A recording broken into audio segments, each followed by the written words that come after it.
Hello guys, in this video I'm going to show you how to find the frequently asked questions on the FilmMaker application.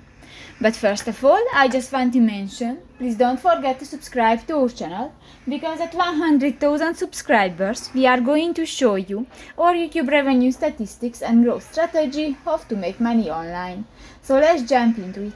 First of all, open the application on your device. New, if you want to start a new project, click to the new project button, but in the project section you can find your old videos. But new, if you want to find the frequently asked questions, click to the three lines at the upper left corner of the screen, and in the hub section you can find the first option, the frequently asked questions. And if you want to find information, for example, failure to export, click to the arrow and you can find the information and done. So that's pretty much it for this video, guys. See you in the next one. Bye bye.